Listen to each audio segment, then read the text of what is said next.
Hi everyone, Monica here from Disadvantaged Journey. Today I wanted to talk about coffee preparation devices. There's quite a few van dwellers, a very large percentage. I don't know the numbers and I don't think it really matters that much, but many of us actually drink coffee on a daily basis.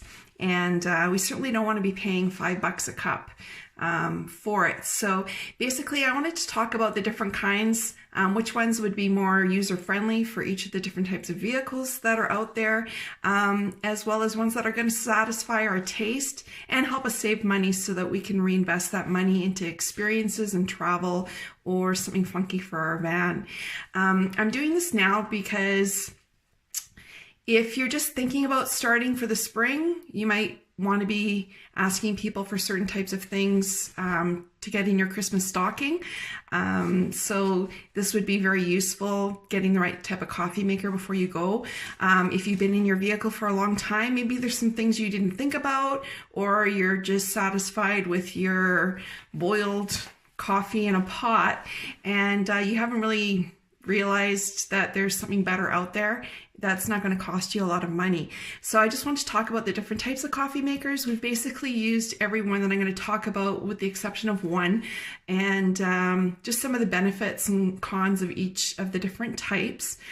But basically I just kind of wanted to give you our thought process before we decide to bring anything into our vehicle. This is kind of the process we go through and decide if it's right, if it's necessary, and which choice would be the best for us. Now, saying that about choices, I just want to say that somebody who's living in their little Astrovan is going to have a different requirement or needs than somebody who's living in their 40-foot diesel pusher that's plugged in somewhere. So, all of these things are relative to your situation. So I'm going to talk not so much about, oh, I think this is the best coffee maker or that one's not so great. What I am going to talk about is why I think some things should be avoided and some of the considerations. But if you're only traveling, like you're a snowbird and you're traveling twice a year, it's okay to have a huge, big espresso machine and because you're plugged in and you're not traveling very often, so you don't need to pack it away, as opposed to somebody's traveling every day or two and they have a very small space requirements and they might need to shove everything, so you don't want to have something that's going to break. So I'm going to just talk about those types of details. So I hope you find this beneficial, whether or not you're just starting out or you've been camping for a long time. I hope to actually give you some ideas maybe for a Christmas present, even if it's just for yourself. Here we go.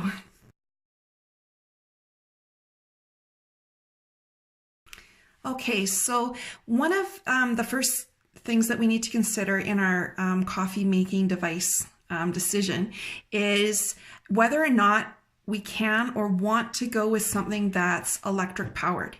Now that would also include, there are some 12-volt coffee makers out there, but you need to consider how much draw they have and whether or not you're going to need to start your vehicle every time you're going to use them. And weigh that into your decision.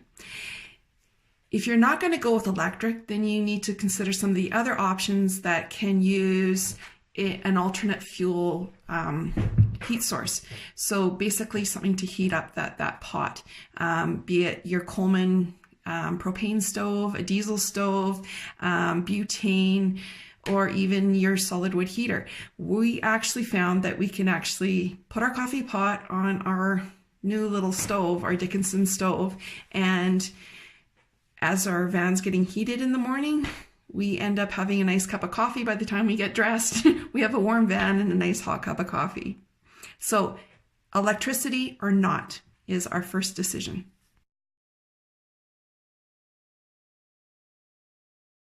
Okay, so our second consideration is what material is this item made out of? Basically, unless you have a huge amount of room, like the diesel pusher I was talking about, or a trailer that you have cupboards that you can actually put the device screwed right into the cabinet underneath, where you're not going to be putting it into a cupboard and pressing it against anything. You probably don't want to have any glass or even ceramic in your vehicle, because it's going to break at some point. They break into a million little pieces, and sure enough, you're going to cut yourself at some point because it fell somewhere where you didn't see at the time. You go in the spring and you pull out that blanket that was there, and all of a sudden you get cut because the blanket has a piece of glass that you didn't see. So you want to be very cautious having anything glass or ceramic in a smaller dwelling. The next probably material that is a 50-50 would be plastic. So some of the devices I'm going to show you are actually like plastic filters, but plastic does crack. So again, we have very limited space. If anything gets crushed together, even if it's like inadvertently, you put it on the bed and you're moving around trying to get ready to go, and you sit on it, you crack it, and you don't realize that it's cracked. And next thing you know, you're making your coffee and there's water and coffee and everything everywhere. So basically, plastic is a much better choice than the glass or ceramic. But you want to be cautious because it does crack as well. Another thing with plastic is anytime that you're using heat with plastic, so in this case we're going to be using boiling water, basically it can leach some of the chemicals out of the plastic. Even if you're using a food grade plastic, which most of these items have to be because it's expected you're using boiling water with them, you still want to be cautious because the chemicals in plastic are carcinogenic and can cause other health problems. So there are some people who completely swear no plastic when there's any heat involved, period. So that is another consideration. Some of the other items that we have, they're made out of different metals. So there might be a copper or brass or iron base. The only thing you want to stay away from, which if you're shopping at a thrift store, you may come across an old aluminum coffee percolator or something. You want to try to stay away from aluminum because they've proven that aluminum will actually leach into your drink, as does iron or any other thing. But aluminum is actually dangerous. It is actually a major cause, or it adds to the severity of Alzheimer's as well as dementia. So it actually does something, it actually eats pieces of your brain, just to put it into layman's terms. So you probably want to stay away from using anything aluminum. Just like with the plastic, it leaches and you don't want to get sick from a device that you're using. So there you have it. What material are you going to accept and use, and which works best for you in your unit?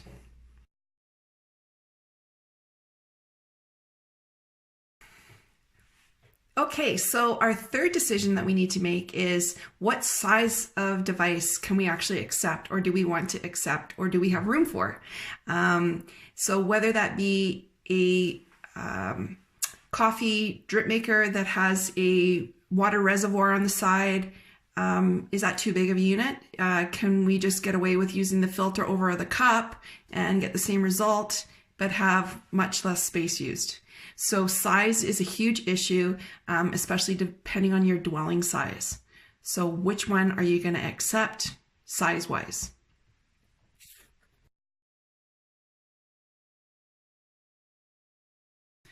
Okay, so decision number 4 is basically one of the most important ones. What kind of taste or flavor are we going to get with our coffee? Because each of these different device types actually do produce a different type of coffee. If you drink a lot of coffee, you're probably a little more sensitive to it than others. But I mean, if you've been drinking drip coffee your whole entire life, then drip coffee is fine. And you probably want to stay with whatever you're already happy using. However, if you find that you're going out to Starbucks or another coffee place all the time, because your drip coffee isn't quite cutting it for you anymore. Maybe you want to try something that's going to give you a different flavor or taste, such as an Italian coffee machine or one of the Vietnamese drip devices. So basically, taste is a huge thing, and each of the different types of coffee makers do give a slightly different taste. Now also, even just with drip coffee makers, if you're using a reusable filter, you're going to get a much different flavor or taste of the coffee than if you're using a paper filter all the time. And that's because the paper filters actually also grabbing some of the oil out of the coffee, the natural oils that are within the coffee. So you're going to be getting a different taste just on whether or not you use a filter. So important decisions to make. Which taste do you prefer? I suggest you stick with something that you're already happy with if you're happy with it. But if you're not, then try to upgrade and go to the next level or the next different type of device.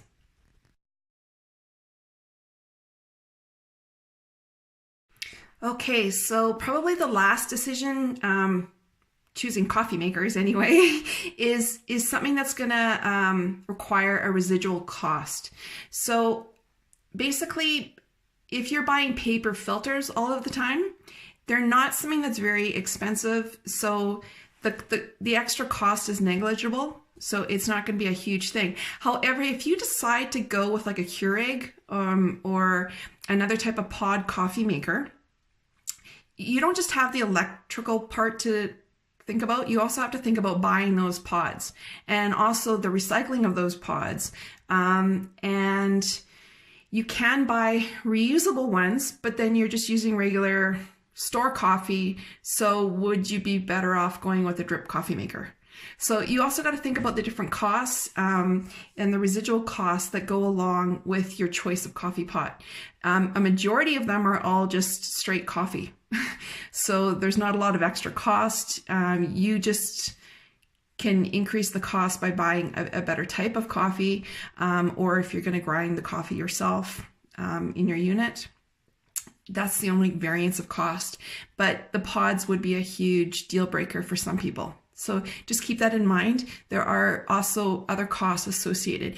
Another thing to consider is if you do have the ability to buy one of those expensive $3,000 or more espresso machines, you also have to think that those need to be descaled all the time, especially if you're traveling and it's hard water as you're traveling. You're going to need to descale it a lot more. So there's the descaling. They might need services with the manufacturer, so then you're paying for that. So those are also costs that you need to consider prior to purchasing that type of device. Just food for thought.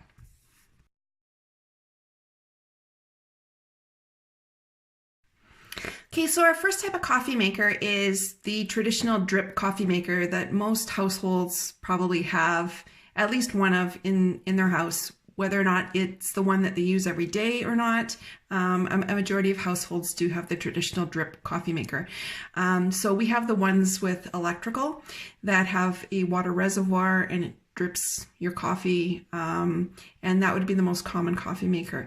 Now, there's manual options where you can boil your water, and then you have the filter that you can use with a paper filter as well, or a reusable screen filter to make the same type of drip coffee. Like I said, you will get a different flavor whether or not you use the paper filter. So that's the most common type of coffee makers, is the drip kind, and pretty much most of us have used them at some point, or or at least we have a backup filter somewhere in our vehicle to be able to use if we need to.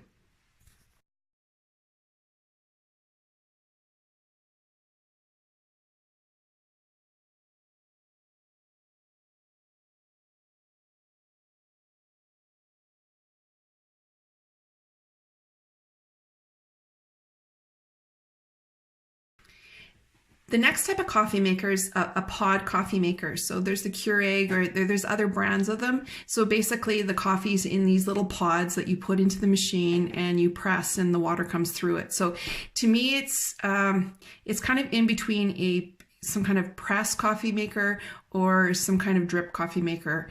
It's a pre-measured amount of coffee within that.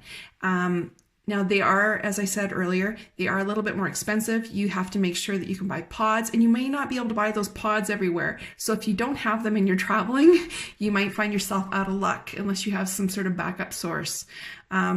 You are able to get refillable little pods that you can actually just buy store-bought coffee, measure the coffee into the little thing, and then use those reusable pods in the coffee maker. So that is an option.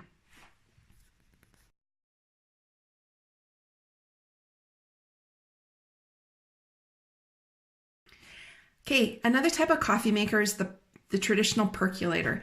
So percolators have been used for a very long time. There's electrical options that you can use, and then there's also stovetop options that you can use on your propane stove or whatever stove you may be using. Like I said, be careful if you buy a used one and you're getting it from a thrift store that it's not aluminum based percolator. But percolators make fantastic coffee. Because you're not using a paper filter, some people might not like the flavor of it because it does have a little bit more oil, coffee oil. But I mean, that's a natural taste and many people actually like it. So percolator.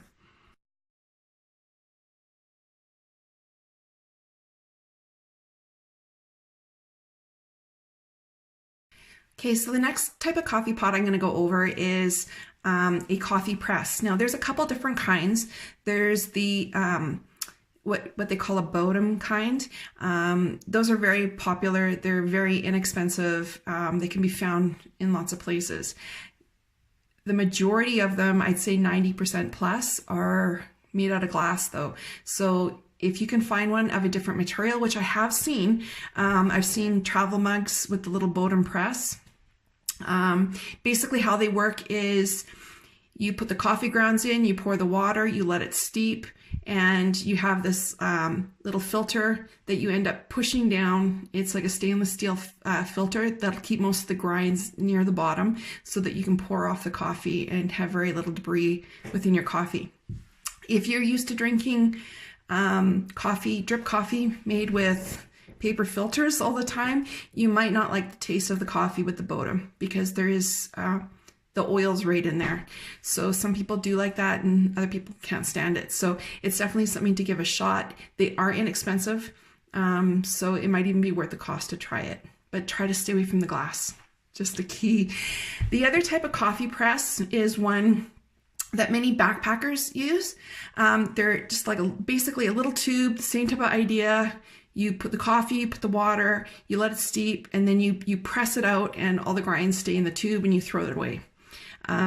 So those are AeroPresses. There's some other names for them as well. So, but basically they all function the same way. It's a press made coffee.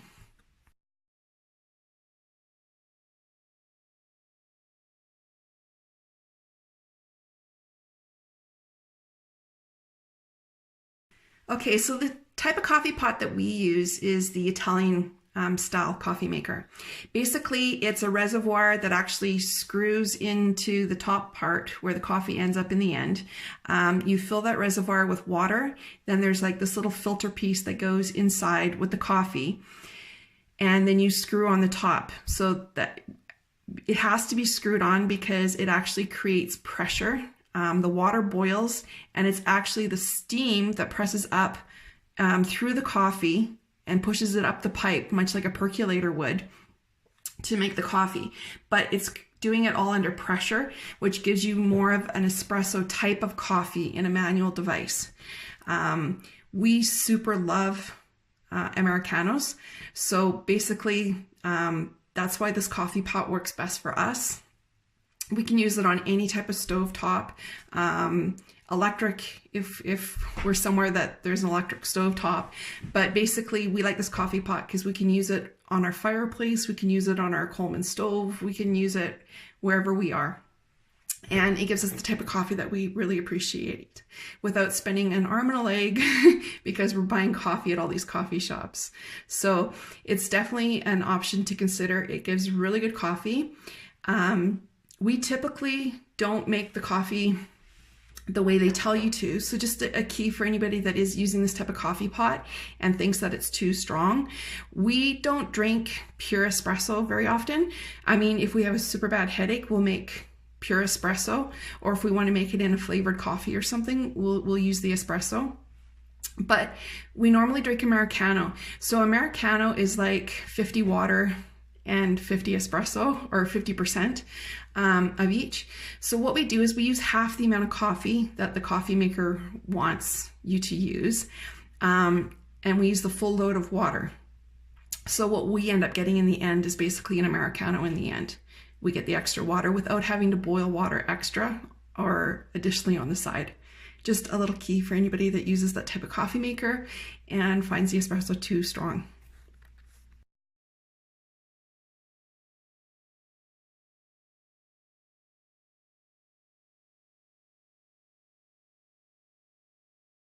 Okay, so one of the more expensive options, and it's definitely an option if you really super like your really good espresso.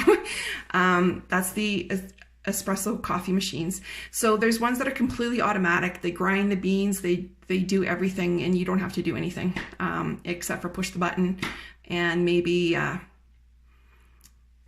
empty out the grinds. But I mean, a lot of these even have like buckets for grinds, and you only have to empty it out like once a week type of thing. So they're completely automatic and they are an option.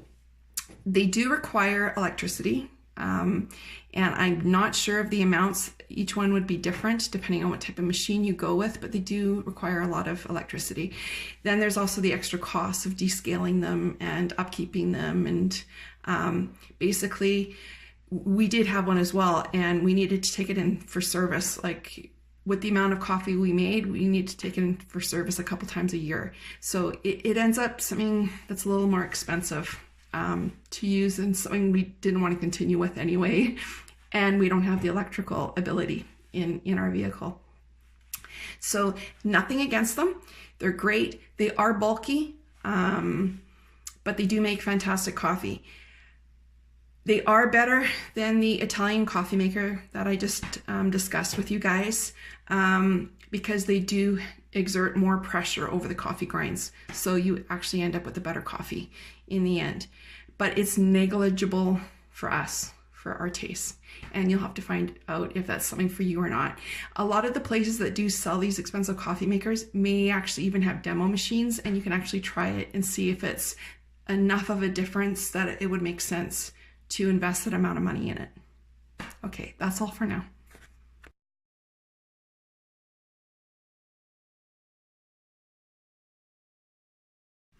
Okay, the last method I want to talk about is simply using a pot, water, and pouring the grinds right into the pot and letting it boil. Letting it settle, or letting the grounds all settle to the bottom of the pot, and then pouring off your coffee. It works fantastic. We've had to use it many times, especially when the kids were smaller. It inevitably, we always forgot something on that first camping trip of the season, and a couple of times that was the coffee pot, the percolator pot that we used to use. So it's definitely an option. It makes the coffee, you get your Java Rush, and basically it is a viable option. The only negative thing I'd say about it is that you actually have to make sure that you use soap and water to clean that pot after, because the oil and the grinds stay in the pot and it'll flavor anything that you're going to cook after. I mean, if you're making stew, that's probably fine. You're not going to notice it. But if you're cooking something more soup or something, you might not appreciate having coffee flavored vegetable soup, for example. Okay.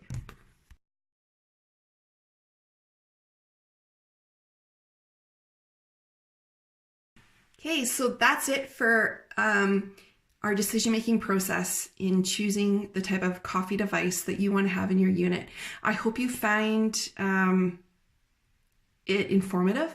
I hope it's helpful. I hope it brought some information to your minds that you might not have otherwise thought about.